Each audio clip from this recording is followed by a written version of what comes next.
知道我们的规矩不是说最后比谁的人多，知道。谁增加哦，对，谁改编的最多？你看我又多事儿了。雷总何等英明，哪需要你这个提醒？所以在这里要意志坚定，对，始终如一，对，你说了就算日，夜如山。说一倍就一倍。如果2倍也没关系，可以改。好，我们今天要去这个加入到最后结辩的我们冲锋导师是哪2位呢？我们看看打头阵的分别是，首先张泉灵老师，全林老师是正方，罗老师是反方，所以呢2位将会在我们的这个主持台上准备最后的结辩。那同时我们也有2位导师呢会加入到各位的阵营当中，跟大家一起来辩论。来吧，那个康永哥跟那个马老师，你俩分一下，往哪儿坐？马东今天非常慷慨，让我自由的选择我要去哪一边，然后我选择，你就自由的选择了？我就真的选了我要去那边，因为呢，我其实心里面一直都反对定制，可是我知道我心里面有另外一个小声音说定制吧，定制吧，所以我一直没有机会跟我自己搞清楚这件事情，所以我今天要坐到那边去跟他们一起搞清楚，为什么我们那么想定制，却老是要否认这个想法呢？感觉已经是非常有说服力的一番那个辩论了。好，来，那所以马老师，你真的就是要做到反方。对于康永哥说的我没有意见，除了他说我很慷慨之外，我其实现在很后悔。好，2位请加入我们的辩论阵营。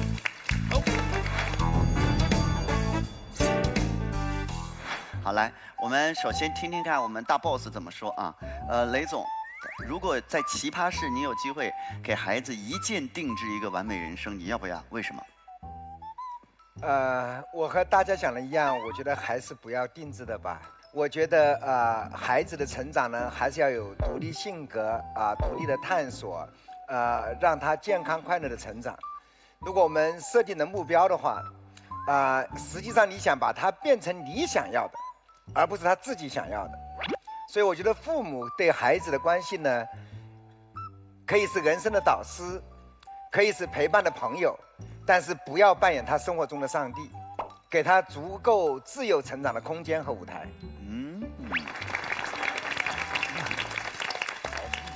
雷总是旗帜鲜明地站在反方，而且呢，他说过他是一个意志坚定的人，所以今天看看到底正方有没有谁，或者有没有几位能够动摇雷总的想法。好，何老师，那个我先说一下，坐在这儿的一种完全不同的感受的感觉，我觉得康永哥也有，对吧？对对，就从来没从这个角度去看过。我就是因为干爹给了我自由成长的空间，所以我才能够采用跟干爹完全不同的立场。干爹让我坐在这边，一点都不会强迫我同意他的想法。作为干妈这边呢，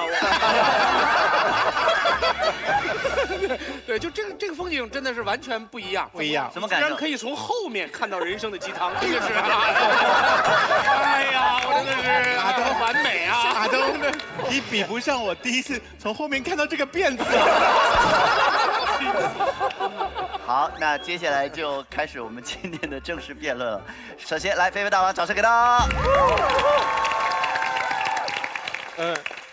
我拿到这个辩题的时候，我就想到了我跟我一个朋友的关系，有1、2年我老躲着他，因为我这个朋友家庭条件特别好，特别好，所以我经常跟他聊天就聊死了。他就跟我说我觉得这个世界上每个人都特别好，没有坏人啊。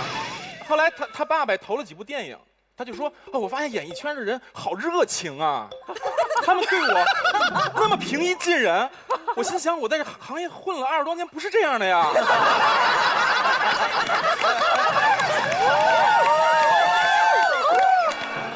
然后他说：“咱们去马来西亚看什么珊瑚吧。”我说：“我得演出啊！你就知道挣钱，那个珊瑚都要灭绝了，你怎么不关心珊瑚？”我说：“我房租都交不上，我还给你看珊瑚嘛。”我说：“你这根本不叫人生，你活在虚幻里。我这样吃了酸甜苦辣，我这才叫人生。你被你父母骗了。”当时我是这么想的。后来结果这1、2年呢，我稍微过得好一点啊，尤其上了奇葩说有点小火。有点小火。后来我就发现最近我经常在生活中感受到别人的善意。比比如我去机场，快来不及了，我说，哎，那大姐，我真着急。大姐，哎，你不是奇葩大会那人吗？我说我赶紧给你打一电话，让他们能不能等你一下，给你留一下舱门。然后有这种事儿，我去吃饭，那个经理说，哎，我看你奇葩大会了，我能跟你合张影吗？我这还等着没桌，我找地儿给你凑一个桌。哎，我就发现，是不是我努力成为一个更好的自己之后，就人更愿意跟我发行社交货币？可能以前我那么愤怒，我逮谁我也瞧不起谁，然后人家都不太愿意跟我发行社交，好像我好一点，大家喜欢我人多了，我感到善意就多了。后来我就有点理解我这个朋友了，就是我想到了有一个点，就是以前有人说咱们这个社会啊像一棵大树一样，说你越在底层，你往上看看到的全是屁股，你在上面往下看看到的都是笑脸。他们家就是条件好，所以他这辈子不知道什么是愁，什么是苦。他错了吗？没错，他人生假了不假，他的生活条件就是那样的。我就想，完美是什么呢？完美就好像是有一个机会能把这个孩子，不像我们一样从树底下一点点上去，而是把它就直接放在最上面。所以我理解的完美人生就是有一个机会能把这个孩子放在这棵树的最上面。那如果给我一个机会呢，我也不想再吃这20年的苦，我觉得这很好，没什么错。第二，咱们聊的不是你们想不想要，是父母想不想给。我们有一期说过一个问题，就是伴侣手刀逃跑，要不要原谅他？马东老师说过一句话，就是夫妻本是同林鸟，大难临头都各自飞。在你真正有危险要死的时候，谁能陪你一块儿死？只有你的父母。父母保护你、爱你是什么？是天性。今天有一个墙倒下来，我会给你推住这个墙。今天能让你生活完美，我摁这个钮是天性，不是你想不想要。你小时候还不想上学呢，谁想上学？父母也得让你上。我小时候我妈不想弹琴，我妈上来就一顿揍。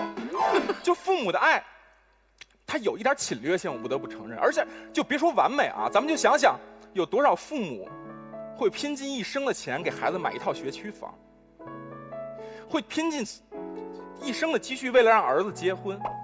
咱们再把这题弄复杂一点，说你摁了这个钮，你手有30%的可能性炸断，但是你的孩子会有一个完美的人生。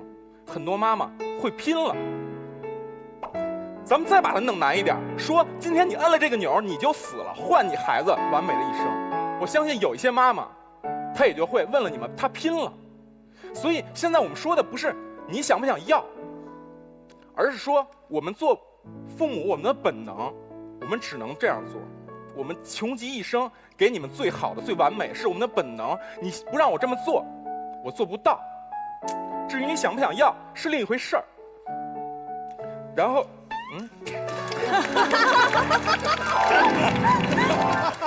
第三点，那这都不是最吸引我的。最吸引我的是“完美”这个词儿。你知道，我就觉得我活得不太完美。就是其实我的需求也不多，我不是好吃好穿，不爱买好衣服，因为我这样穿不了什么好衣服。我要穿就这种蝴蝶喵这种一身西服，人肯定说，哎，上哪儿变魔术去了？然后好多人到了中年还喜欢开好车，买烧跑车，我就觉得跑车一点不好看，这跟土簸箕成精似的，那么低，你看我这地子。我为什么觉得我生活不完美呢？就是因为我有好多遗憾。说我这2年取得了点小成绩啊，但是我越取得这些成绩，我越觉得遗憾。为了什么呢？是因为你取得成绩，希望你最在乎的人看见。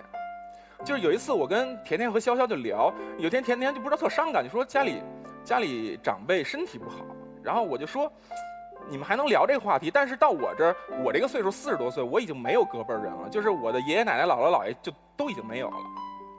而且我最让我就是心里一直过不去的是什么呢？就是他们大概是10年前吧，从03年到07年那阵儿相继去世，80岁左右。就是那正是我过得最不好的时候。就是所以在他们闭眼那一刻，我是一个什么样的人呢？就是我跟别的小孩都不一样，我一辈子没挣过钱。他不理解我想干什么，他不理解艺术是什么，他不理解这些理想，所以他到闭眼的时候，他可能想的就是我走了他怎么办呀？他要饿死。然后他不放心，所以我在很多时候，我取得了成绩，我就觉得特别遗憾，因为这些人看不见我，因为我是我奶奶带大的。然后上周在奇葩说的后台，好多的赞助商来送大家礼物，然后小米就送了扫地机器人啊，什么好多东西，谢谢。然后纯真也送了好多奶，然后结果这时候海飞丝就来了，给了我一个礼盒，里面是海飞丝的洗发水，但是上面有我。对，我就想，以前我小时候看的海飞丝，上面都是张曼玉，现在有了我。你说这个海飞丝他们的审美也是就范畴挺宽的。但是那天我不知道为什么我就特别想我奶奶，因为就是她在就是居委会跟好多人聊天啊，她老是弱势。人家就说，哎，你看我孙子又提干了，你看我孙子又涨工资了，他就没得说，因为他没法给人解释这个奇怪的孩子也不挣钱在干嘛。他每次回家都挺落寞的。我就想，我在拿到这个海飞丝之后，我就特别想他，我就想回家给他看，说，哎，奶奶，你看这个洗发水上有我。他肯定就惊了，他没有想到他的孙子能印在一瓶洗发水上。然后他如果再去菜市场碰见那个老太太，老太太说，哎，你看我孙子提干了。哎，你看我孙子涨工资了，我奶奶当场就拿出这瓶洗发水，说：“你看我孙子在这洗发水上。”然后我奶奶如果看过《奇葩说》，她肯定会截屏说：“你们认识何炅吗？这是快乐大本营，我孙子可以跟他一起工作。”那边的老太太肯定就全傻了吧？然后我奶奶就可以对他们进行团灭，成为菜市场的 MVP。那他得多高兴啊！所以我有遗憾，我觉得如果我奶奶能见到这瓶洗发水的时候，我觉得我那一刻人生是相对完美的。然后最近我妈妈老接到电话说，哎，我看到你儿子上奇葩说了，好多人给我提好多论点，还有好多人给我妈介绍治疗结巴的方法。然后我就特别希望有一天，我就幻想有一天我奶奶在家的时候，她扫着地，一个电话响了，说我在一个节目看见你孙子了，真好。我奶奶就会特别欣慰，因为她就不用为我担心了，因为她觉得我是一个有用的人，她理解了我在干嘛。但是这都不是让我最颓的，最让我最颓的是去年的春晚。因为你们都知道中国的老太太有多爱看晚会，尤其是春节联欢晚会，简直就是他们的狂欢节。然后那天我就站在中央台门口，我就想，我说你怎么就不能再多活2年？你怎么就不能再坚持？然后我就特别想，我说如果他那时候活着，我就给他打个电话，我说奶奶，我的是第18个节目，然后我在电视的右上角，你一定要往右上角看啊，你一定要找到我，一定得看见我。如果他在电视上看见我了，他肯定特别欣慰，他觉得我是一个有用的人，他理解我在干什么了。如果有这么一刻，我会觉得我的人生可能在那一刻是完美的。所以你知道最吸引我的是什么呢？是完美这个词儿。台上这么多导师嘉宾都在人生中取得了很大的成绩，不管社会地位、各种知识的积累、影响力，但是我相信没有一个人敢说他的人生是完美的。为什么？因为我们每个人都有缺憾。你们肯定都在想，有一个瞬间你会想，啊，那次我对他，我真的应该说一声对不起。你有时候对一个人，你会想，那个时候我真的应该跟他说一声谢谢，或者你特别遗憾，你有一个人，你就觉得我为什么当时没跟他说一声我爱你呢？就每个人都有遗憾，因为这就是人间呀。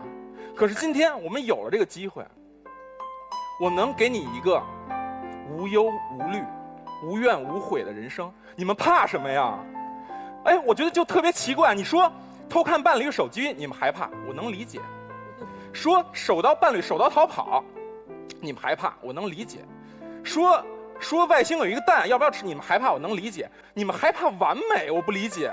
我们一生不就是在追求一个完美的人生吗？今天完美来了，你们害怕完美，我真的理解不了。然后我就特别想，因为我有很多遗憾，我特别想要一个更完美的人生，所以如果我的父母有这个按钮，我希望他快摁；如果我有这么一个按钮，能让我孩子生活完美，我也会摁。就算他长大了埋怨我说，爸，我不想过这样的生活。你怎么连鲨鱼都不关心？你连珊瑚都快灭绝了，你们这些人怎么回事？我可能会笑着跟他说：“哎，孩子，可能都是我的错。”但是在我内心深处，我特别幸福，而且我无怨无悔。谢谢。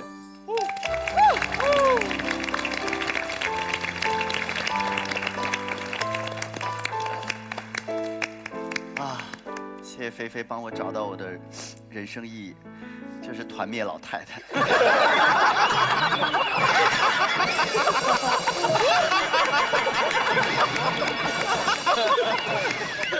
我突然发现我是一个好有价值的人。雷总，有改变你的想法吗？没有。他讲的很感人哎，他讲的很感人。一定要意志坚定，意志坚定。你不能执拗，你还是要听进去，你不能说我不听。好，那当然这个没关系啊，雷总还可以慢慢的琢磨。但是现在反方要发言了啊，来，我们看看反方一辩是，来12，来欢迎顾12。我呀不怕完美，我怕不靠谱的完美。我就问你们一个问题：你们长这么大见过天上掉馅饼吗？现在突然要掉给孩子一个完美人生，这道辩题对我来说像什么呢？一条虚假广告，隔2条街都能闻到忽悠的味道，而且不靠谱到什么程度，连价格都不标，就问我想不想订。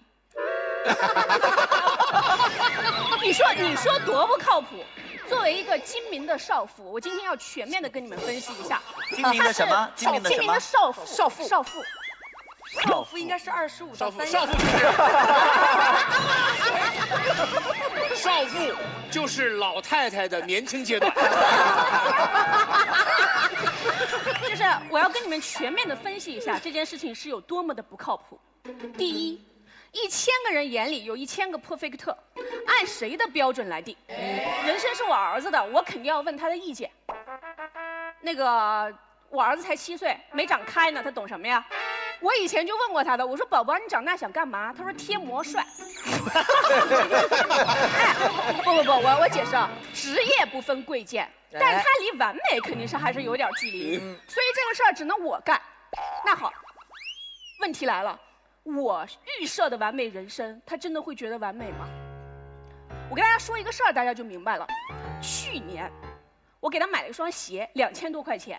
你说我们这种中年人挣钱干什么用？不就是牵着孩子一块踏踏实实的装吗？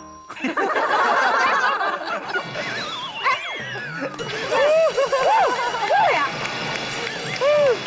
我第一次听说装可以用踏踏实实装，然后结果他不要，他说丑。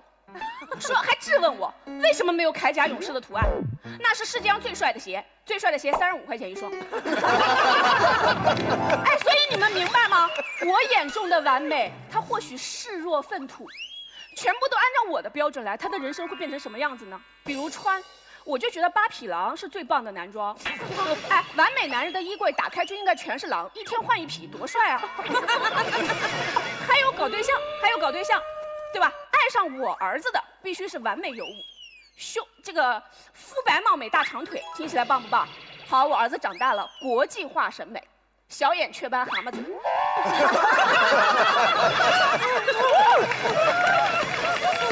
哎，这是第一点，就是我觉得完美是个人主观感受，定制却出自他人之手，矛盾，对吧？它实现不了，不能定，对吧？不能定。好。第二。就算没有 bug， 对吧？我现在放弃我的精明，没有 bug， 一键就把我儿子拍上人生巅峰。我按不按？我也在家想过，还是不能按。为什么？因为孤独和空虚是完美人生的宿命。先说孤独，我儿子可能会失去亲情。完美人生必须要有完美的父母。我跟他爸活得一屁股漏洞。哎，离完美10万8千里，怎么解决？要么把我弄死，另外配；要么就是改造我。你们看我这个德行，我去整容医院，医生都劝我放弃。哎，我这辈子跟完美有毛线的关系啊，是吧？完美的妈妈灵魂有香气，我的灵魂天天冒冷气。是啊，你说不让吃饭吧唧嘴，不让吵架，是吧？不让说脏话，我活着还有什么意思呀？不如一剑把我拍回娘胎里。即便回炉重造，我跟你说，我们的亲子关系也会问题重重。因为这个一剑拍下去啊，等于上了一个永恒的保险，它带来了好的生活，但是同时也带来了疏忽和大意。为什么呢？因为反正最后都是 happy ending 嘛，对吧？我儿子生病了，我不紧张，因为完美人生每一件事都有玄机，说不定再重启哪个零部件。治他干什么呢？打扰他历劫。他跟他爸掉水里，我救他爸；我跟他掉水里，他爸救我。他在水里喊救命，我跟他爸在岸上说淡定闭嘴。完美人生每一件事都有玄机，你说这日子过得多神经？还有亲情吗？还有亲情吗？说完了亲情，我们说爱情。我们为什么会爱一个人？是因为他完美吗？你们爱一个人是因为他完美吗？不是，因为他不同。对不对？是因为他不同，在千千万万人之中，你不知道他哪里好，但是谁也替代不了，这是爱情。完美人生搞过的对象全都一样，五官三维双商，标准化产品，就跟世界连锁炸鸡店似的，你在哪吃不是吃啊？是不是？什么是朱砂痣？什么又是蚊子血呢？哎，你们都爱看偶像剧。霸道总裁爱灰姑娘，为什么？因为贱。是不是？爱情就是犯贱啊！完美人生不允许犯贱。我儿子他在云端，可是生而为人，没有低到尘埃里的那一刻，你又怎会知道爱为何物？哦，特别好。友情更不用说了，检验好朋友的唯一标准是什么？借钱。是不是好朋友借2次钱就知道了？完美人生不差钱啊，也不患难，谁也不用帮谁，对吧？友情还在什么时候升华？比如说我们遇到糟心事儿了，我们约几个朋友一块骂娘喝大，对吧？还有被绿了，我约几个人一块诅咒狗男女早点升天。完美人生不失恋，没有烦恼，朋友在一起聊什么呢？我昨天躺着又挣了5个亿，哎呀，好巧，我也是。多无聊的友情。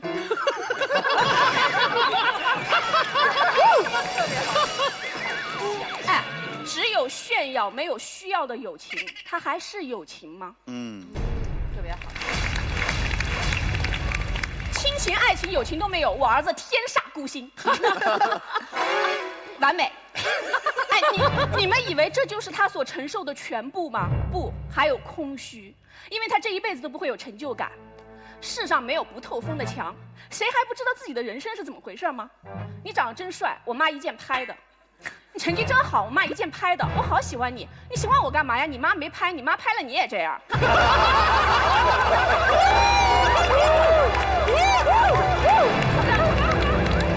哎，你怎么那么完美？我不是告诉你了，我妈一键拍的吗？我们都能接受冥冥中自有主宰，谁能接受冥冥中自有我妈？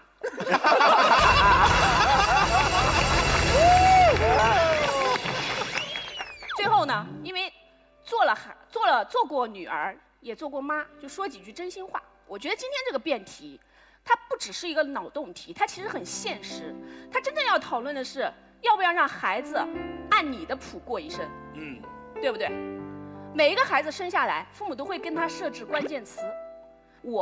在我还是一个小女孩的时候，我的关键词就被设置为争气，就这2个字。因为我从出生就没见过我父亲，我妈在粮店工作，扛着米包把我养大的。从此优秀就是我人生中唯一的目标，唯一的。天资也不高，谁累谁知道。我以前在家看《奇葩说》，我特别喜欢这群人，我想来，为什么呢？因为我觉得他们身上有我没有的东西，自由、任性。想不结婚就说我不结，对吧？可以说我就是要铁钉，但是我不行，我早婚早育，特别早就结婚了，因为我必须得按照谱过的人生。现在就是我变成今天的我妈特别高兴，因为我成为她灰暗人生中的唯一一个亮点。我现在混得也很好，你们看结果是不错，可是我心里的那些遗憾，我那些想干没干的事，我被偷走的快乐，除了我自己，又有谁真的在乎呢？我生下我儿子，我给他起名叫多乐，快乐是唯一的关键词。我希望他按自己的谱过一生，成为自己真正想成为的人，不必完美，甚至不必优秀。我不知道现在电视机前就是看这个节目的，还有没有人把完美设置为孩子的关键词？如果有，请你扇自己2个大嘴巴。追求完美是人生至苦，真的，追求完美是人生至苦，因为总是有求之不得。你只有放马去追你真正想要的，你才能放下那些你得不到的，明白吗？我拒绝偷走我儿子的人生，所以如果真的有这么个按钮放在我面前，我绝对不会按的，不装，绝对不按。谢谢大家。特别好。怎么这个也很感人啊？哇，雷总的眼睛那个湿润了，这个也很感人。你们那儿小区有老太太要团面吗？问你呢？他老了以后全团面。好，我们接下来继续我们正方的二辩，二辩是棒棒来。如果可以一键定制一个完美人生的话，我觉得我肯定会按这个按键。为什么呢？其实就有点类似于菲菲刚刚说的，就因为完美啊。就是我们从小长到大，谁敢说谁见过完美的东西吗？我们也从来没有敢说任何东西它绝对就是完美的吧，对吧？我们大家都听音乐，我们听过好的音乐，殿堂级的音乐。你们有人听过完美的音乐吗？我就问你，菲菲，你搞了一辈子音乐，我现在网上有一首歌告诉你这是完美的音乐，你会想去听吗？就是不顾一切的去听，对吧？对。我们一群人在一起，比如说讨论一个帅哥，哪怕是像姜思达这种在我心里已经打了99分、100分的一个帅哥，你去问100个人，那总有一个人觉得姜思达不是他的菜嘛，不是他的款，你是要现场调查吗？对吧？那如果现在我告诉各位，我们现在有一个完美的男孩，无论你是什么价值观、什么审美、什么背景、什么教育，只要你看到他，你就会脱口而出话。这样的男孩，你就不想见一见吗？所以我认为完美这件事情本身，它已经勾起我的好奇心了。而且我们讨论的根本就不是完美的音乐，也不是完美的男孩，哎，我们讨论的是完美的人生。你想看看完美的人生是什么样子吗？但是我刚刚说的这一点，我说实话，这还不是完美人生最让我觉得好奇的地方。你知道最让我好奇的是什么吗？我发现了一件事儿，就这个按钮，它可以为我们引起超级厉害、超级酷炫的一个蝴蝶效应。我给大家解释一下。比如说，我爸妈按了这个按钮啊，我就成了一个拥有完美人生的小孩。首先，作为一个拥有完美人生的我的父母不能父母双亡吧，他们家庭还得和睦吧。如果他们天天吵架、家庭暴力，我肯定不是完美人生，对不对 ？OK。然后我父亲和母亲，他们工作也不能公司刚进去就倒闭了，我们家天天家徒四壁，饭也吃不起，那这样的人生肯定不完美嘛。所以说按下这个按钮，这些问题就全解决了。我们再往大想一想，如果我在我这个成长的这个过程中，8国联军来了，世界大战爆发了，忽然有了战争，我的人生完美吗？不完美吧，一点也不完美。宇宙爆炸了，我的人生完美吗？一点也不完美嘛，对不对？所以在座的各位，如果你们支持我拍下这个按键，我保你们未来的半个世纪，我们国家风调雨顺，如虎生风。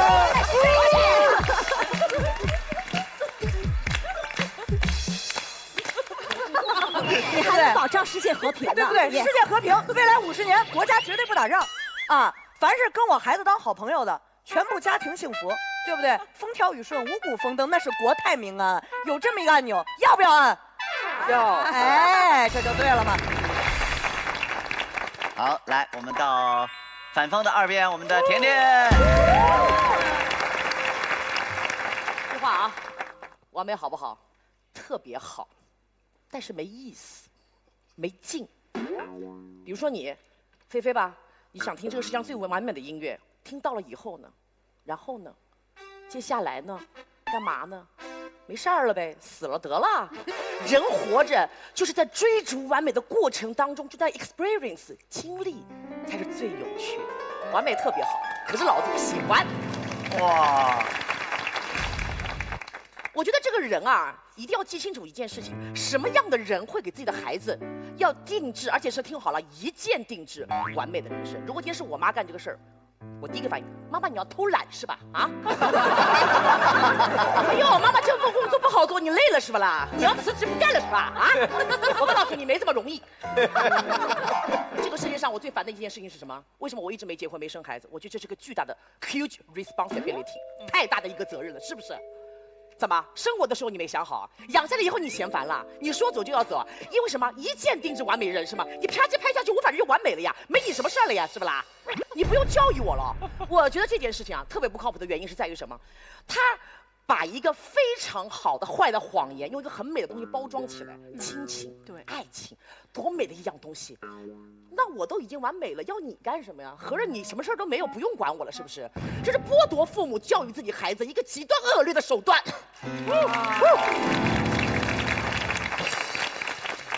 这世上有一种工作是不可以辞职的，不可以偷懒的，还有什么一键拍下去，不可以走捷径的，这就叫为人父母。你要对我负责任的。好。我很难过，就是我们今天会有这个题目，对方这么开心啊，就把自己父母讲得多好啊，怎么。你知道偷的东西是什么东西吗？偷懒偷了点什么呢？我人生中所有成长的经历，你都不用管了，反正我一定完美的嘛，对吧？首尔刚都已经说过了，我不管掉到河里也好，我成绩好不好，这都一定会，将来一定会 perfect， 根本不用担心。你走，你出去旅行，一走个5年，没事儿，这孩子一定 perfect， 我不用看着他管着他一样照样很好。你偷走了我们俩的回忆。对，第二，你还偷走了我什么东西啊？偷走了你对我的了解程度啊，是不是？从小我不知道你们知不知道，对于我们来说，对一个孩子来说，父母是一切，因为我没有别的社交。我做孩子的时候，我除了小朋友之外，我所有的时候都跟爸爸妈妈在一起。爸爸妈妈是我的天，我扬起了脸就有了这个世界。你的一举一动、一颦一笑，你喜欢什么颜色，我全都清清楚楚。你知道我喜欢什么吗，妈妈？我不喜欢洋娃娃，我喜欢小手枪。虽然我是个女孩子，可就是我的爱好。妈妈，你知道吗？你走了，他不在，反正这孩子随便喜欢什么，他也 perfect 的，根本不用我担心。你偷走了你对我的了解的程度。这是亲情吧？我们再继续聊亲情。最可怕的一点是什么东西？偷走了一种孩子跟父母互相之间的羁绊。聊聊羁绊好不好？咱们小的时候印象最深，你跟你的父母印象最深的事情是什么？绝对不可能是你妈妈跟你说：“哎呦，囡囡真乖啊，吃个苹果。”是你妈痛揍你的过程，记不记得？我妈的口头禅叫“你当心我刀飞死你”。你个饭店面当心我一刀飞死你！为什么？因为我不完美。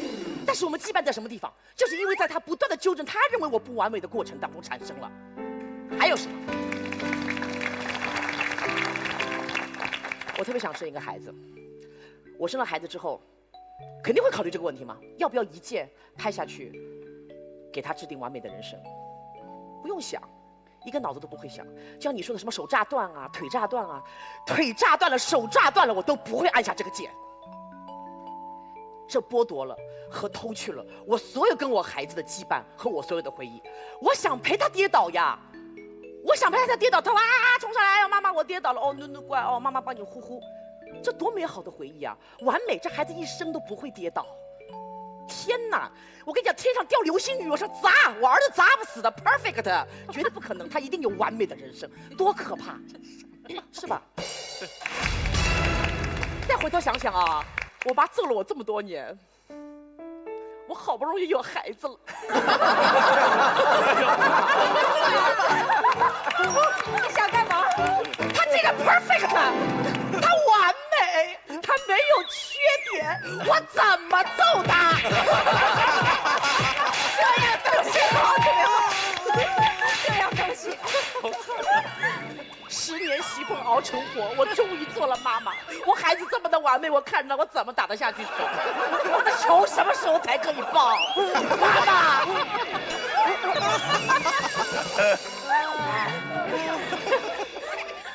好，来讲一下人生吧。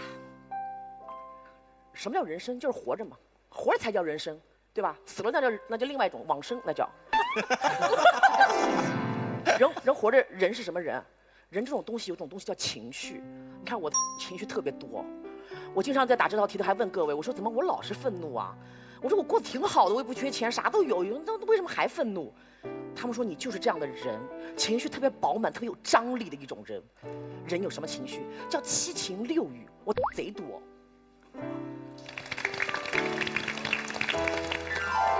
喜怒哀乐惊惧恐，7种情绪，缺一样都不是完整的人生。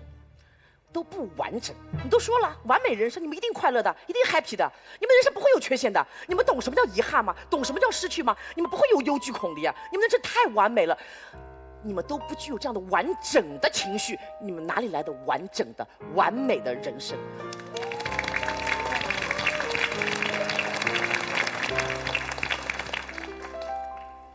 像我吧，就想听听心跳。我想知道什么时候我算是活着的。咱们大家都把手摸摸自己的心脏，我们想想看这个问题啊。我们听到这里心就是普通的跳动嘛，咚咚咚，很正常，每个人都是这样的心跳。可是你有没有想过，心咚咚一下这样跳过的时候，你才感觉到你自己真实的活在这个世界上，你是个有血有肉的人。我不想做只有2种情绪的人，只有喜，只有快乐，人生没有遗憾。我们想想看，其实很多激动人心的情绪，就好比我说我5月27号康永哥导演的《痴痴爱》马上就要上映了，有我参演在其中，非常感激他。他在这个舞台上认识了我，他给了我这样的一个机会。如果我知道我的人生是 perfect 的话，我告诉大家一件好消息，根本不用担心，我这片子出来以后就奥斯卡金像奖，是不是啊？一定的，必然的。康永哥，你必须得挑我的，你不挑我，说明你没有眼光的，对不对？可是现在我会非常担心，我要去影院里看，我要去包场，我要去捧场，我希望大家都来看这个电影。为什么？我不知道这个电影的结局将会如何，这才是人生有意思的地方呀，是不是？因为我知道我的人生。不知道结局是怎么样，那你的人生才有期待。当你的人生有期待的时候，你才会有一样东西叫做什么？我不舍得死，不舍得死才是我们活下去的唯一的意义，对不对？这才有血有肉，是吧？惊惧惊恐，哈哈哈，这才叫活着。不然啊，你的心跳就等于是哔，跟死了没有任何区别。谢谢大家。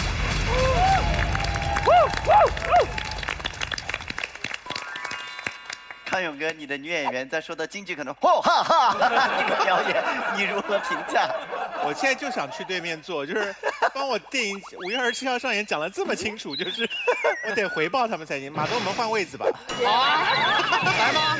真的吗？真的啊，换吗？有什么不可以啊？换吧，走。有什么不可以？我把这边所有的事儿都想完了，换就换呗。有必要玩这么大吗？我们一般不这么乱来的，这个节目通常还是有规矩的。好，接下来我们到思达了，思达准备好了吗 ？OK， 来。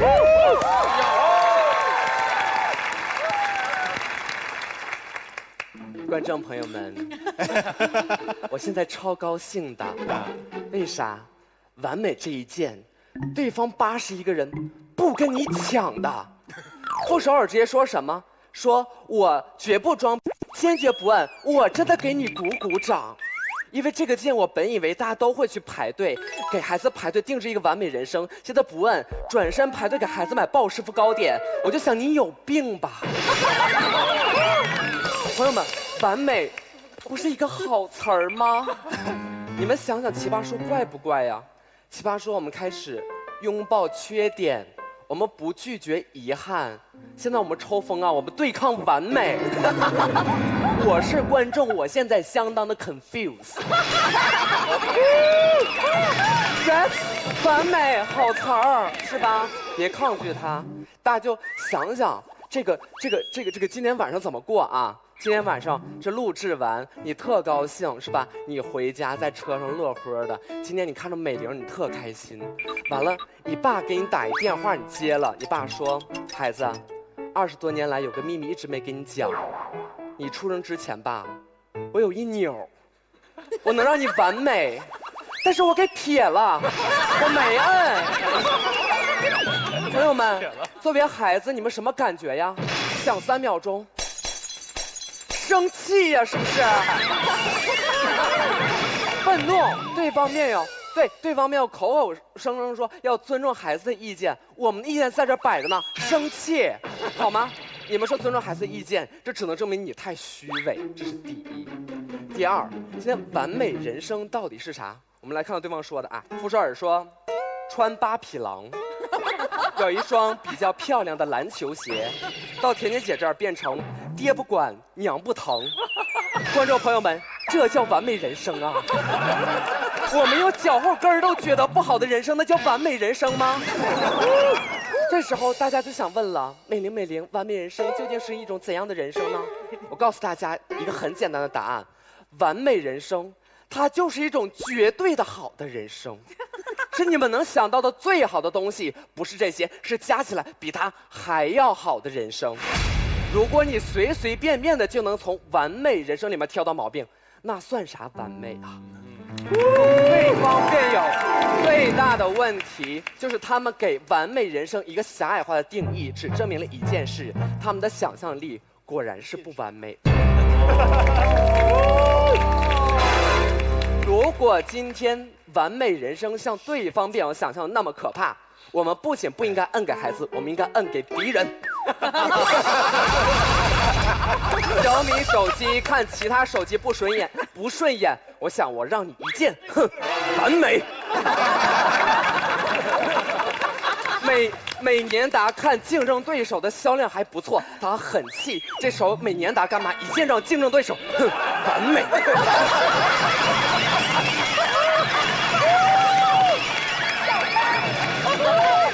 完美超简单的，完美就是好。对方辩友把完美说的那么可怜，只能说明你们对完美这两个字缺乏敬畏之心。对方辩友的一个大 bug， 今天他们害怕定制，我觉得害怕定制不要紧，最主要反映了他们心里的状况是，他们不相信孩子。我问大家一个简单的道理，你们有没有觉得自己的人生其实也有在被定制呢？你们决定了自己的父母是谁了吗？你们决定了自己的性别是什么样的吗？你们决定了自己的出生地吗？你们决定了自己出生时候前20年的时间家里的经济状况和给你的一种精神支持吗？你们通通决定不了。但是我们怨恨这件事儿吗？小时候会，长大不会了。今天我们的人生有没有被定制？我被定制，一个东北人，娘，男的。我渐渐学会了和这些因素全部和解。有一天晚上，我感受了一下自己男性的身躯，我和解了。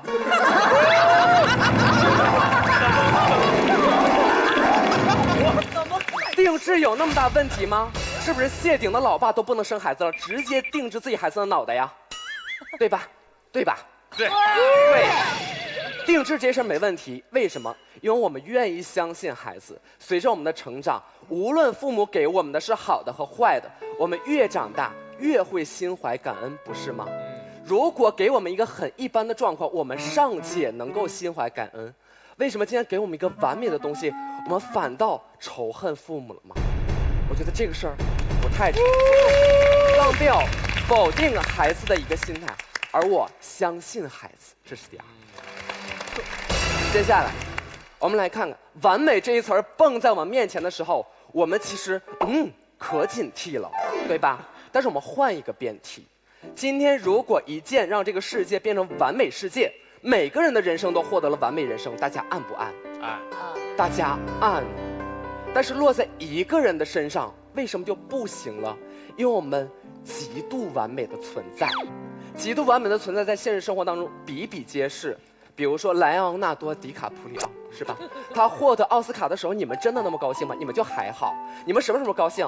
他胖了，他拿个呲水枪在那跑，你看着特别高兴。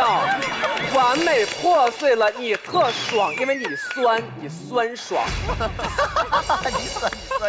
这地球上的人都怀疑嫦娥，哎呀，嫦娥你一个人到月亮上，你是不是特别冷啊？这么多年过去了，嫦娥大家都知道，你谁呀？连我的兔子都知道，你养的兔子叫啥呀？这个时候地球人他暗爽，这是一种酸爽。上一期有人说什么，这个包你买不起，你骂他，你骂他呸真丑，这是人说的话吗？只能证明一件事儿，就这人太酸了。酸能反映出一个什么现象？完美有错吗？不，是我们有错。我们对于完美的敌意，很有可能只是不完美的自己给自己一种的心理麻痹。我觉得这个麻痹对我们平时的生活来讲，也许是很好的安慰剂，因为笑笑没什么的，你笑别人就算了，你笑自己孩子啊，你不神经病吗？你咋当的爹啊？又 OK？ 最后，我们聊聊人生的历练，是不是？对方辩友告诉我们啊，种种的喜怒哀乐，种种的人生体验，种种的挫折，这个事儿倍儿重要。我们就聊聊挫折，啊，聊聊挫折。挫折本身的意义是什么？其实我们不知道。风雨本身的意义我们不知道，风雨变成了彩虹，之后变成了彩虹，因为彩虹的出现，风雨才有了意义，对不对？我们今天的人生的意义是什么？问在座各位，也许都说不清楚，但是有一个答案也许能够发挥大家的共鸣，就是我们趋近于完美，我们的人生的意义好像就出现了。所以今天的挫折给我们提了一个醒，我们不是为了挫折而挫折去的，我们要找到挫折背后的意义。上一届奇葩说最后一集，我亚军，挫折吧？挫折完事儿之后，网友们都咋写的？妈，一个个写的可好了。那写的是我，写的不是我都在那感动。说啥呢？说亚军对于4大而言就是一个最好的礼物。你问我意见了吗？我要的就是冠军。我不想被黄志忠打压，我就是想当冠军。所以这个挫折本身没啥意义，是挫折之后我来了才有意义，对吧？我又出现了，这个才有意义。所以我们追寻的意义，其实到最后你只能用一个词去总结。我觉得不要羞涩，那就是完美。我不觉得今天这一件是凭空而来的一件，我觉得这一件是凝聚了人类最大的智慧，经历了无数的挫折和无数的实验，终于把完美的这个意义的一件放在你面前了。对方不摁，剩下的39个人不摁，他们走了。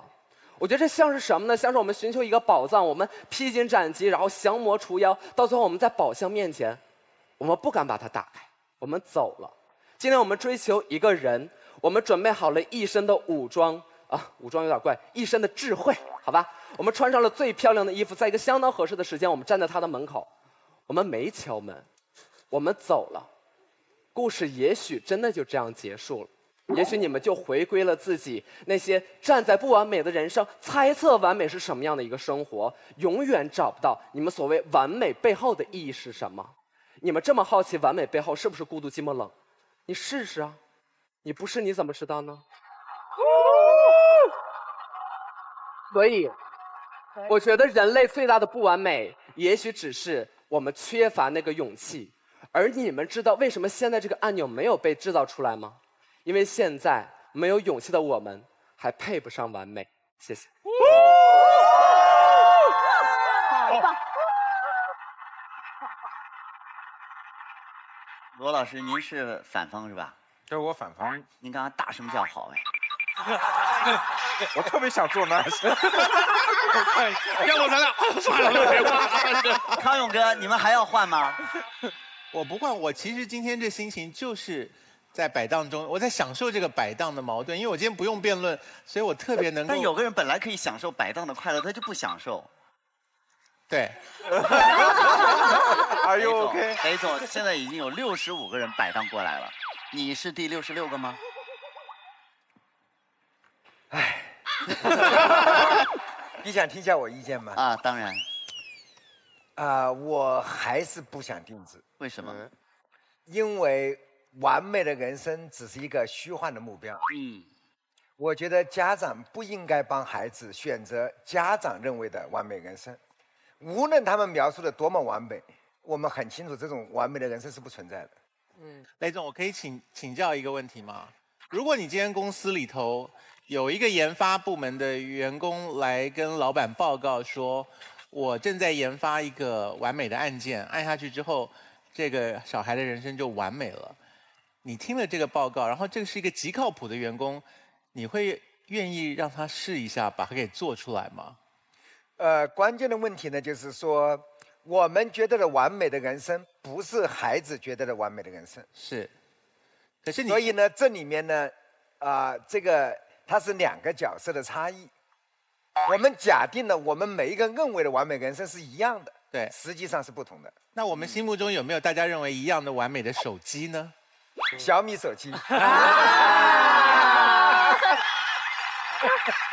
我觉得人生跟手机不一样，手机是工业品，人生是艺术品。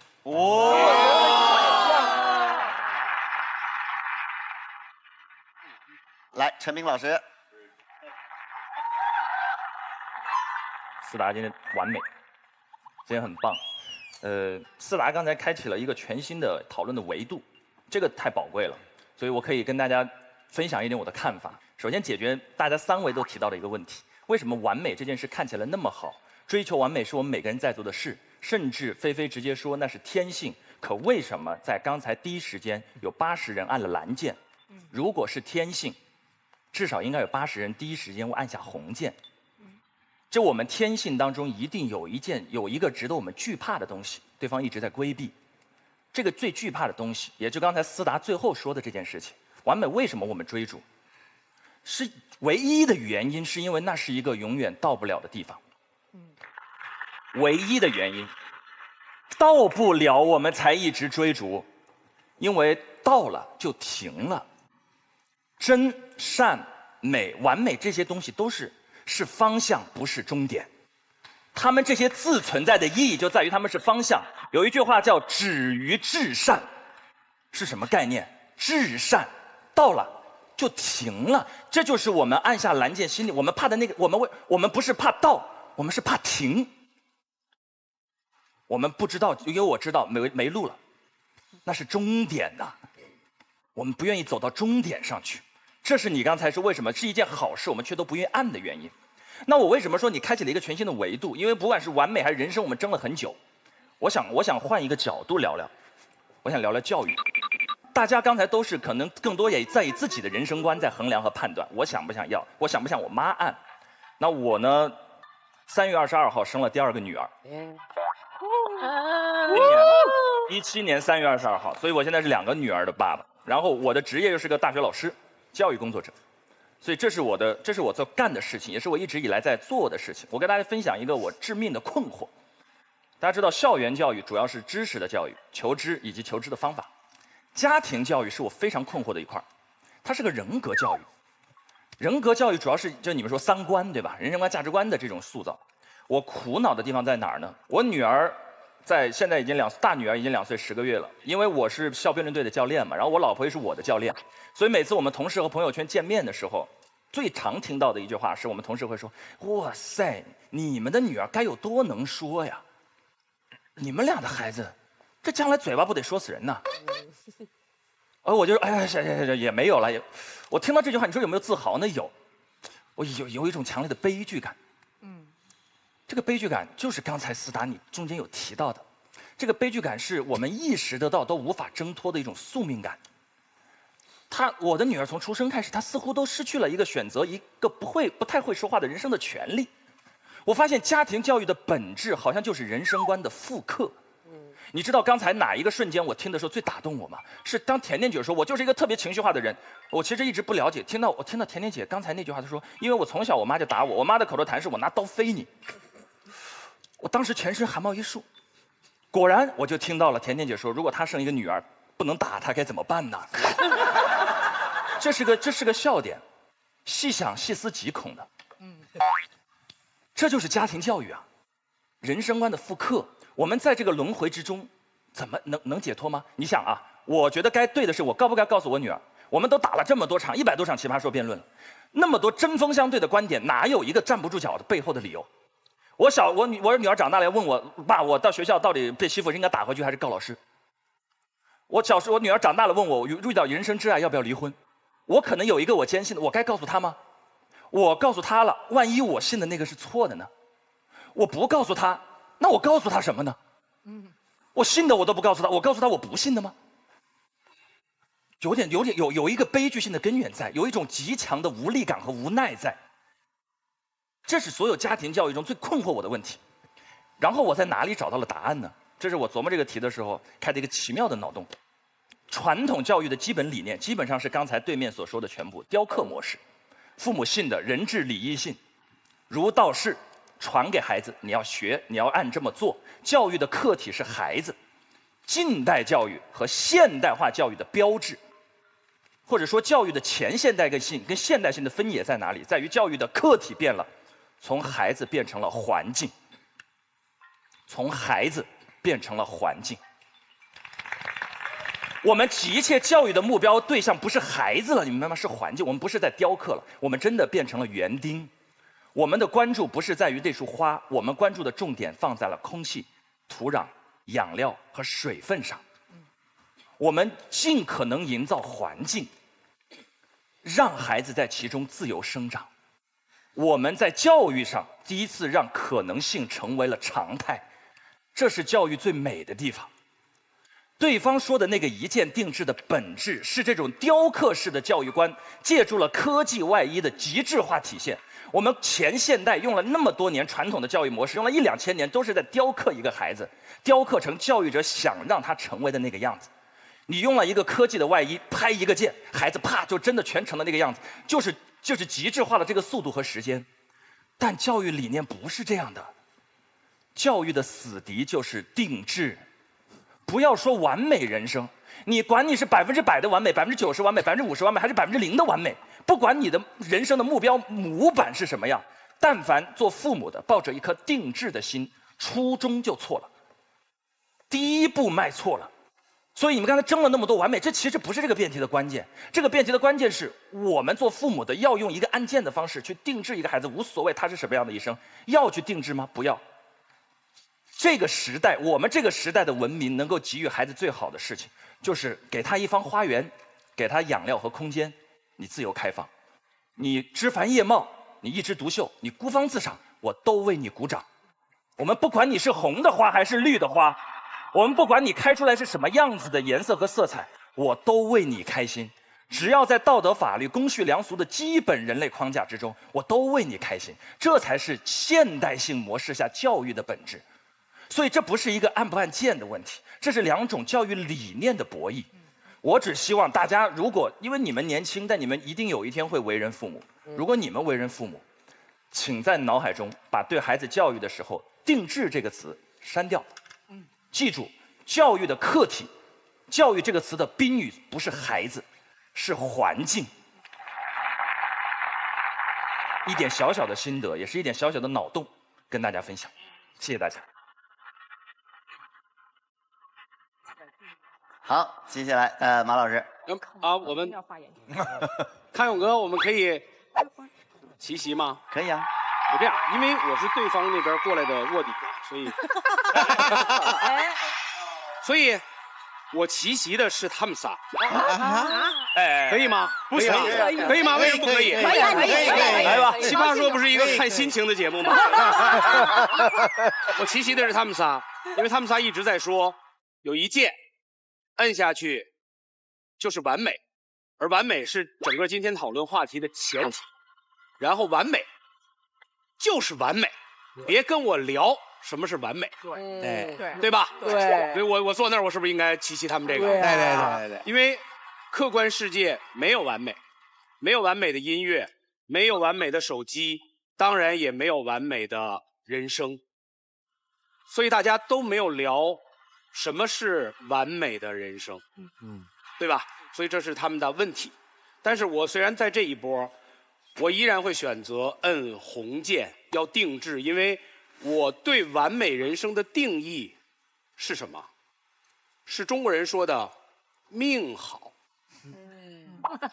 好简单，特别好，对吗？对，就是生在一个无饥馑之忧之家。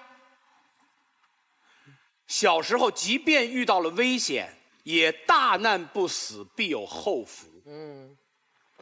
读书的时候，虽然他不是天资最聪慧的，但在中游之上。会写字的时候，小米发明了这种握起来很舒服的笔。级长，他谈恋爱了，他爱他所爱，居然也能追到他爱的那个人，但却未必跟他走进婚姻。即便他有朝一日结婚了，但一日情尽，两个人可以各奔东西，但依然是好朋友。他工作当中不是没有困难，但却最终往往能够得到自己想要的结果。在我看来，这就是完美人生，是命好。所以在这种情况下，如果我为人父母，我能有一件去给他一个经历过很多，却依然能够体会人生的那种挫折，但不至于受很多苦，没有大跟头的人生，我是不是应该按下这个键？我觉得所有父母都会按，因为并不妨碍对方所说的所有前提。奇葩说为什么要讨论这个话题？这明明是一个脑洞题，甚至是一道扯淡的题目。但为什么要讨论这道题目？是因为我们希望通过讨论，跟父母们去讲一讲，什么是你孩子的完美人生。如果环境是最重要的，那什么样的环境？在你的孩子成长过程当中，告诉他世界的多样性，并且培养他从不同角度思考和看待人生和世界的方法。这是最有可能让他有一个好命的结果。这就是你手里的那个剑。以上。我要七夕。导师七夕马东。不是。神仙打架了。马东刚刚说，你特别认同陈明所说的意见啊，这是客气话，我根本没听懂他说什么。所以我想你没有听懂的是他对于定制这个事情的戒慎恐惧吧？我不知道什么是定制，但是我觉得有那么一个键，当父母一定会摁。你不知道什么是定制，我可以借由雷总的话来转告给你，就是凡是被定制的是工业产品，不能被定制的是艺术品。所以你一旦让孩子进入了定制这个过程，你是不是就认可了孩子是工业品？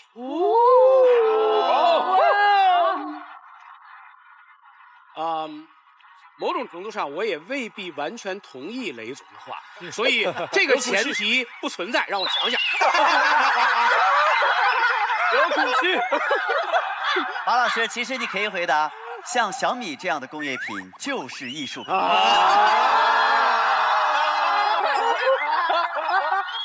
以上。好，来，职中。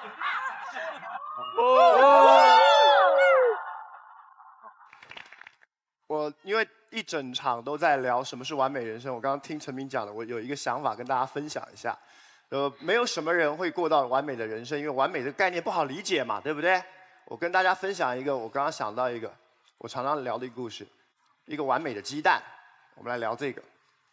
香港有一个美食家叫蔡澜，他在他的书里头他讲到，他有一次去访问一个米其林3星的老厨师，很有名，名厨。老先生访问完之后呢，蔡澜给他出了个难题，说你可不可以为我煎一颗完美的鸡蛋？煎蛋谁都会嘛，对不对？就煎个蛋。可这个题难在什么地方呢？是因为每个人爱吃的蛋不一样，有人爱吃嫩的，有人爱吃老的，有人爱吃半生熟的。怎么煎出一个完美的鸡蛋呢？那个老先生想一想，说成，可以。他拿了个铁盘，抹了点橄榄油，在火上烧，烧热了以后，拿到蔡澜面前，打一个蛋放下去。铁盘是热的，蛋在里头滋滋滋滋滋在变熟。他说：“你愿意吃的那一刻，那个鸡蛋就是完美的。”你爱吃生的就吃，现在吃；你爱吃熟一点的就等会吃；你爱吃全熟的就等它全熟再吃。厨艺到了一定的程度，个个都是哲学家。而我相信这个题目也是，一个会设计、按一个按钮就有完美人生的人，他是个哲学家。我们应该从这种角度来思考什么叫完美人生。我认为从这个角度来想，设计这个按钮的人一定不会那么傻，把完美设计成一个定性的、明确的、固定结局的结果吧，对不对？因为这显然在哲学上不通。在人生的时时刻刻，永远都尽可能的保有最多的选择权。这就是完美的人生。可是没完，怎么样确保你时时刻刻永远都能拥有完美的选择权？它需要一些条件。财富，不好意思，很俗，可是我们都知道，财富能够增加你人生的选项。对不对？小时候想学钢琴，家里没钱，这就不是你的选项。有财富的人可以选没钱的选项，没钱的人不能反过来选。财富很重要，财富可以增加你的选项。越早有财富，你就越早拥有多的选项。可是光有选项没有用，如果你没有足够的智慧，你会因为短视近利做出自己后悔的选择，或者是因为你的智力不足，你反而恐惧选择，我有选择困难症。那这样你就享受不到选项，对不对？所以第二个，智慧，智慧能够帮助你享受财富所带来的尽可能多的选项，而越早有智慧，你就越早能够决定自己的人生的时候，你就越快乐。很多人童年的时候，刚刚也都在讲，童年的时候不开心的原因，是因为你那时候没有决定，一是没有决定权，二是没有决定的判断力，还有健康，没有健康。你很多事情就要被迫做选择。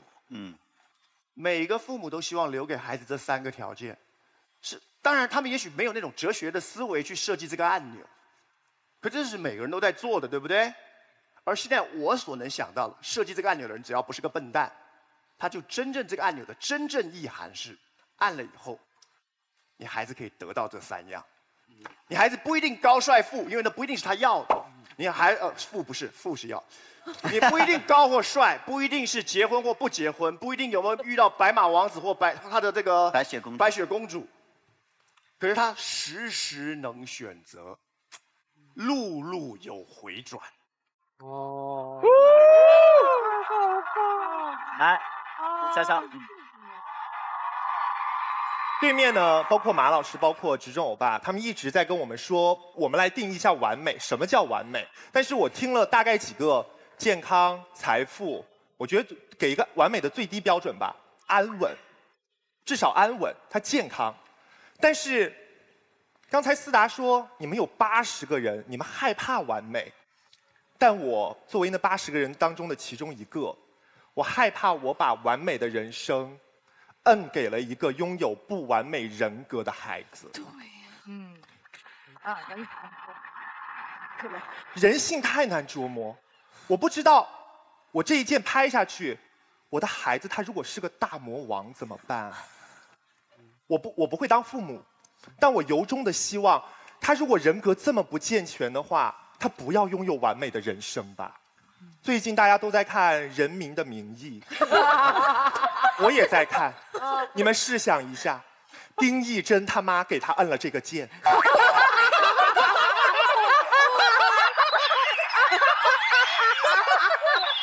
他不仅贪污潜逃，还成功了。按照执政欧巴那种说法，他还长寿。所以，我们这边这80个人难道不需要害怕吗？如果对面那20个人有1个人的小孩是个混世魔王的话，他得到他想要的完美的人生，我们怎么办啊？你们怎么对人性这么有自信啊？然后，刚才思达提出一个很可爱的观点，他说：“我想当冠军，我就是不想被那个时钟压着。”但你想想，如果你们对面每个人都按了，艾丽也想当冠军，她可不止被直中一个压着，她被所有人压。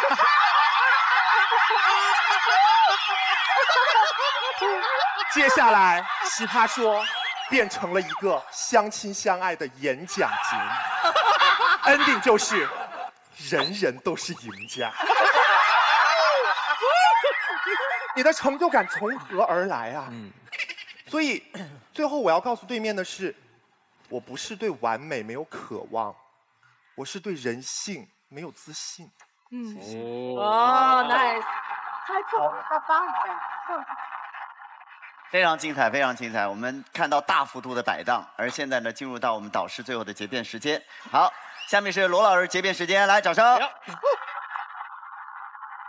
今天我们全场雷总在嘛，咱们当然要谈谈黑科技。如果你说有这么一个案件，我觉得雷总第一个好奇的就是拿游标卡尺要量一量，这里面到底是什么机制，对吧？我觉得这个案件极大可能性叫终身无限量注射多巴胺。哦，这个有点科技含量。对，你要这样的人生吗？有这样的思想实验，不要肉体，一个大脑直接泡在多巴胺溶液里面，终生幸福，绝对完美。你们这边一直纠结于的什么完美，我现在就可以告诉你，要吗？有一点科技含量了。好，你说这家完美的案件继续要升级，它会难死。我要是这架机器，我首先痛不欲生，因为我在每一个选择关头，我都很难把握那个分寸。比如我要不要让他吃辣椒啊？吃的过程有点疼哎，吃完了有点爽哎，我怎么给？马东要不要继续努力做奇葩说？那要看小米了。所以我这架机器想的就是直接让雷军拍1倍的钱给你，不要做奇葩说，还是让你承受做节目且不知道拿不拿得到这张订单的痛苦。我特别犹豫，我这架机器特别难。你长大了，孩子，你需要谈恋爱，我该不该让你承受孤独之苦，还是要不要让你承受失恋之苦？我也特别犹豫。这架机器有一天突然想明白该怎么办了。我们对猫怎么办？就对这个孩子怎么办呀？当一只猫在春天百爪挠心，夜里要上屋登房，去找那只母猫，整天在家里不安分的时候，我们怎么给它一个完美人生啊？完美猫生啊？删了它，安静了，它拥有了一个完美的猫生。这就是这架机器的最后决定。我不知道该不该给你吃辣椒，删除你的味觉。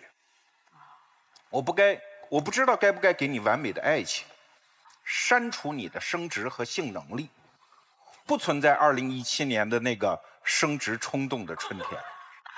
我觉得今天这场谈话当中有一个问题其实没有触及到，就是父母和孩子之间的关系到底是什么？我们在一般的观念当中，父母是在孩子出生之前很久就出生的人，所以我们才有义务教育他要不要给他定制所有这些烦恼。但是我想今天我们是不是可以在这个大变局的时代里面换一个角度来定义这个关系呢？就是孩子是在父母死去之后还要活很久的人。现在你面前有一个案件，你的身份是父母，请注意，这个案件旁边没告诉你还有另外一个案件，可以停止，可以修改，可以擦除。按下去，请注意那个键的名字叫定制，就定了啊。现在父母临死，你的孩子还要活很久，你真的要按下去吗？让他以一个你想象的确定的僵硬的姿态，在此后几十年不确定的浩荡的时间洪流中，孤独的在那儿坚持吗？你要按吗？我对假设我是那个父母，我不会按这个按键，但是我突然想起了我特别喜欢的一个作家叫连岳讲的一句话，他说世界上有2种规则，一种叫魔鬼的规则，叫找麻烦，然后把麻烦合理化。这是魔鬼规则的天然的本能，就什么东西最后你都能解释得很完美。我现在不上进，我有一套解释；我混得很差，我有一套解释，把任何麻烦都解释为合理。这是魔鬼的规则，而上帝的规则很简单，叫给痛苦，但是最终给出路。我相信，这才是所谓的完美人生。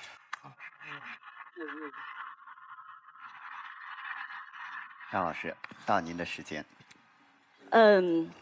导演组给我这道选题的时候，其实我的第一反应跟在座的一开始的80个人是一样的。我脑子里立刻出现了一个场景，就是我爸爸能定义我的完美吗？我想起了一件事儿，那个时候我5岁，我已经很记事儿了。1978年，中国改革开放的前夕，有一天，我爸发了一次感慨。我爸说：“哎呀，如果家里能有个500块钱的存款，就完美了。”如果他在那一刻定制了我的人生，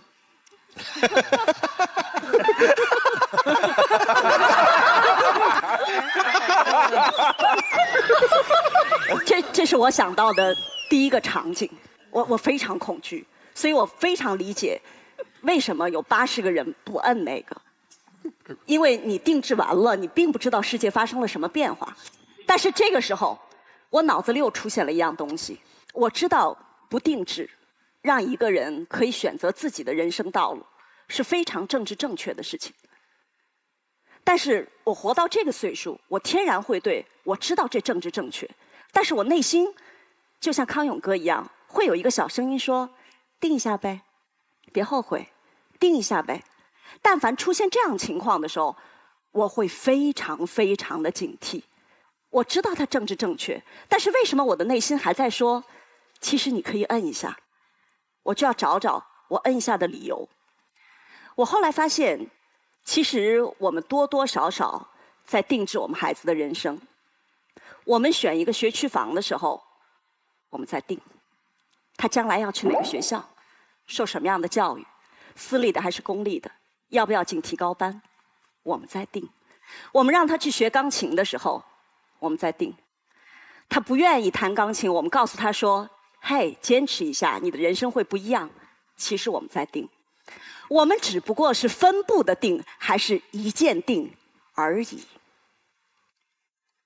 我们今天不是要复制孩子的人生，但是我们改变土壤、水和空气，难道我们不是在定吗？我们造一个温室，难道我们不是在定吗？大家都觉得这是一道脑洞题，它可能不发生。但是你们有没有想过，如果此时就在你的面前，在2015年1月9号，英国出生了人类历史上第一个可以被称为定制婴儿的孩子。为什么定制呢？因为他的基因被选择了。这个孩子的妈妈有一种遗传性的乳腺癌，家里3代女性都会得乳腺癌，最早的发病出现在27岁。所以这一对夫妻决定自己要生一个孩子的时候，他们怀着巨大的恐惧。我们生一个孩子，他有极大的可能性，他会是一个乳腺癌患者。所以刚才反方一直在说，我们要留下人生的各种可能性，我们要留下未知。但是人生就是这样，有一部分是已知的，一定会发生的糟糕。就像这一对夫妻所要面对的，他的孩子有极大的可能性会得乳腺癌，所以他按了那个键，他定制了，他采取了一种医学手段，叫做植入前基因诊断。他们进行了人工受精，在人工胚胎里面，他们选择哪一个胚胎的基因片段会使得出生的孩子绝对没有可能得乳腺癌，他们选了。那个孩子在2015年的1月9号出生，对于这对夫妻来说，这就是完美人生的定制啊！你是那个父母的时候，你不选吗？好，我一直很坚持在奇葩说我要做一件事情，我不因为赢而掩盖后面的风险，我不因为赢而放弃所有有可能对我方不利的事实。有另外一种非常科学的黑科技的手段，叫做基因编辑。基因编辑可能是2015年最重要的科学界的突破。针对基因编辑，可能关于定制婴儿这件事情会走得更远。理论上，你可以定一个金发碧眼的孩子，这是可以的，理论上是可以的。所以立刻争论就出现了，一边说我们真的要承担改变物种的风险吗？一边说，如果我们可以利用基因编辑，使得比如说地中海贫血的孩子不再出生，我们为什么不呢？所以最后科学界达成的到此时的默契是什么呢？第一，研究可以推进，但暂时不要让基因编辑过，前面是基因选择，后面是基因编辑过的孩子出生，暂时还不要这样做。暂时不要这样做的原因有3个。第一个，科学有风险，就是那台完美的机器还没有诞生，它有可能会让我们改变物种，我们不确定，所以不要做，这是最大的风险。第二个，它有可能造成不公平。原因是什么呢？原因你让今后不再有地中海贫血的孩子出生了，那么之前得了地中海贫血的人，他们有可能会受到社会更多的苛待，是吧？因为你不会再为他们去建立绿色通道，那些身有残疾的人会被苛待，这是第2种不公平。第3种不公平是它一定跟钱有关系，一定有钱人才能定制。我们人类努力了半天，我们可能所有的努力，我们知道不公平一定存在，但我们所有的努力是说我们是有选择的公平性的。但是当你可以去改变基因的时候，事实上连最基本的公平性也消失了。好，如果我是一个社会学家，当我在奇葩室的议会里面要去拍那个键的时候，我会选择不允许。但是我是一个妈妈的时候，我得承认，我内心那个声音说摁吧，摁吧。如果我摁下去，他不会得那个病，我就一定会摁。这就是我今天内心的声音。